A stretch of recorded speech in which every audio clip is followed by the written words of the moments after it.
안녕하세요. 이슈라이프톡 인사드립니다. 한국의 PD 수첩이 한국 시간으로 27일에 러시아 우크라이나 전쟁과 북한군 제2부 끝없는 전쟁 편을 방송으로 내보냈습니다. 북한군 포로 두 사람은 이번에 인터뷰하면서 한국에 가고 싶다라고 정확하게 말을 했고요. 인터뷰가 끝날 무렵에는 아주 담담한 그런 목소리로 보내고 싶지 않네, 엄마 같아, 이렇게 말을 하더라고요. 정말 가슴이 먹먹했습니다. 지난해 2025년 1월에 러시아 쿠르스크 지역에서 부상을 입고 생포돼서 현재까지 포로 수용소에 구금이 돼 있습니다. PD 수첩 측에서 거의 6개월 동안 섭외를 한 끝에 허락을 받아서 5시간 동안 취재를 했다고 하더라고요. 그 처음에 인터뷰 1편에서 왜 그 턱에 하얀 붕대 막 감고 턱에 부상 당해가지고 턱과 팔에 부상을 입어서 붕대 감고 있었던 그 군인 아마 기억을 많이 하실 텐데, 그때는 얼굴이 엄청 부어 있었는데요. 이제 보니까 얼굴이 작고 갸름한 얼굴이 되어 있더라고요. 붓기가 빠지고 상처가 많이 나았나 본데, 하지만 아직도 말할 때 불편해 보이고 음식을 먹을 때도 불편해 보였습니다. 인터뷰에서 나는 처음부터 한국으로 가겠다라고 말을 했다, 그러면서 갔으면 좋겠는데 가고 싶어도 못 가는 심정, 이렇게 인터뷰하면서 어디 보내줘야지 가죠, 이렇게 말했습니다. 그러면서 담담하게 또 데려가 주면 고맙고 안 데려가면 할 수 없는 것이다 라면서 안 데려가면 죽는 수밖에 없죠, 또 이렇게 말을 했습니다. 그 북한 쪽에서는요, 이렇게 포로로 잡히잖아요. 그러면은 배반한 거, 조국을 배반한 걸로 취급을 하대요, 보니까. 그래서 이제 생포가 되면 뭐 자살을 택하거나 이런 경우가 많은데, 그러지 못하고 생포돼서 포로로 잡혀 있었으니까 이거는 북한에 대한 반란 또는 그러니까 배반한 그런 사람들이 돼버려서 만약에 송환이 되면 처형을 당할 수도 있다라는 두려움이 있는 겁니다. 이 우크라이나 군의 드론 공격으로 다리에 큰 부상을 입은 채 발견이 됐던 또 다른 한 분 보니까 목발을 짚고 다니던데요. 다리에 철심이 박혀 있더라고요. 아직도 많이 불편하지 않을까 싶은데 예전에 처음에 인터뷰할 때는 밝히지 않았던 내용, 한국으로 가야 된다는 건 이제 확고해졌다라고 얘기를 하더라고요. 그때 당시에는 말을 잘못했다가 북한으로 송환이 됐는데 너 한국에 가고 싶다고 말하지 않았어? 그러면서 문제가 크게 될 수도 있어서 아무 말도 못했을 수도 있겠습니다. 그런데 이제는 한국으로 가야 된다는 게 확고해졌는데, 가고 싶다는 건 확고한데 그게 뭐 가고 싶다고 해서 가는 게 아니지 않냐, 이렇게 얘기를 하면서 내 심정을 알고 좀 도와주시면 하는 그런 인터뷰를 했습니다. 그리고 북한군의 러시아 파병 소식이 북한 내부에 전달이 됐는지 전해졌는지도 궁금해하더라고요. 송환 걱정 때문에요. 그러면서 그 턱 다쳤던 그분은 북한 뉴스에서 북한군의 전쟁 파병 소식이 밝혀졌는지를 물으면서, 만약에 밝혀졌다면 북한에 갈 날이 멀지 않았겠네. 송환될 날이 가까워지는 건 뻔한 이치인데, 그러면서 북한으로 송환될까 걱정이 많았대요. 자다가도 그런 걱정 때문에 벌떡벌떡 깨어날 때가 많다라고 합니다. 그러니까요, 북한으로 돌아가면 처형 당할지도 모르니까. 지금 북한에서는요, 그 러시아에 파병됐던 전사자들 추모하는 그런 행사도 하더라고요. 그러면서 러시아 군과 연합을 해서 좋은 성과를 얻었다, 이런 식으로 홍보하고 있는 그런 상황이던데, 그렇게 전사한 군인들도 있는데 너는 살아서 생포가 됐네, 이런 나쁜 이런 반응이 있지 않을까 걱정을 하게 되겠습니다.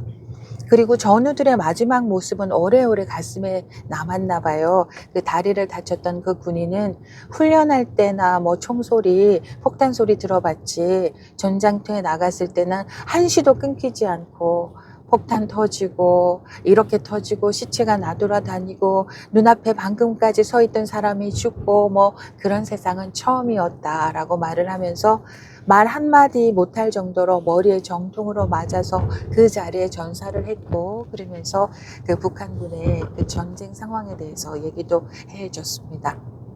그리고 이제 취재진이 한국 음식을 챙겨갔는데요. 장아찌, 김밥, 두부밥을 챙겨갔는데, 그러면서 그걸 만들어준 세터민들, 탈북하신 분들이 그걸 만들고 또 편지까지 많이 적어서 보내주셨더라고요.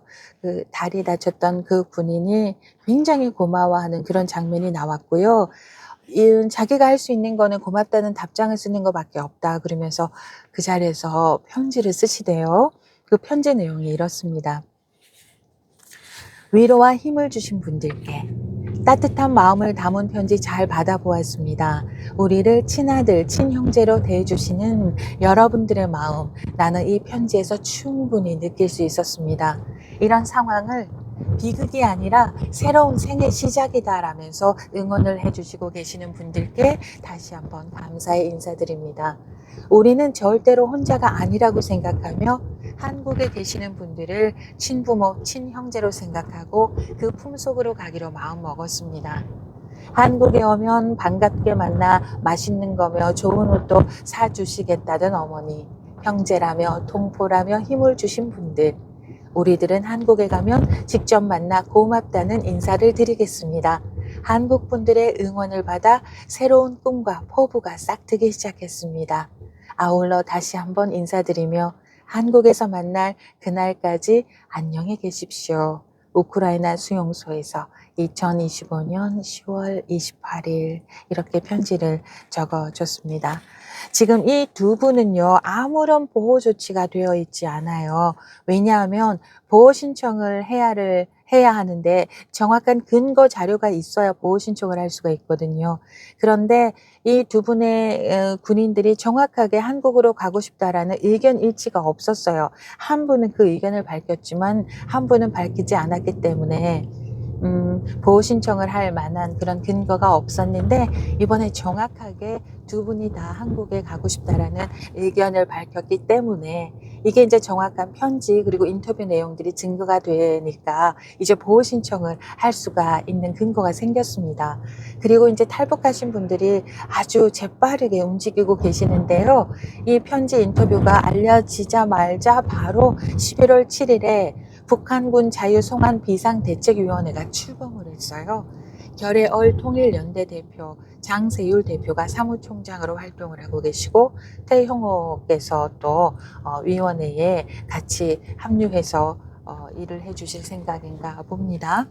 이거는 정부 차원에서 일을 하기에는 너무 복잡한 일이라서 외교적으로 민간 차원에서 하는 게 좋겠다라는 의견이 많이 나오고, 그래서 우크라이나 현지에서 활동하고 있는 NGO 분들을 통해서 일단 포로에 대한 보호 신청을 하는 것, 국제인권 변호사를 선임하고 유엔 난민 기구의 절차를 따라서 난민 신청을 하고 해야 되지 않나 싶습니다.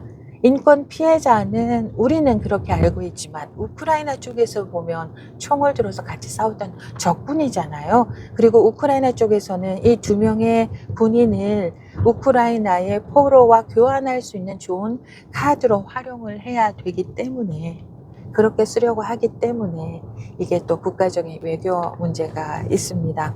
종전이나 정전이 되면 조금 더 좀 일이 나을 수도 있는데 지금 한창 전쟁 중이라서요.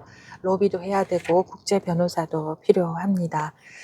인터뷰가 끝나갈 무렵에 그 턱 다쳤던 그분이 PD에게 여기는 계속 오는 건가요? 못 오는 건가요? 하고 물어보더라고요. 그러면서 너무나 담담하게 보내고 싶지 않네. 엄마 같다라고 아쉬워했고, 또 PD께서는 나쁜 생각하지 말고 꼭 건강하게 지내라고 당부를 했고요.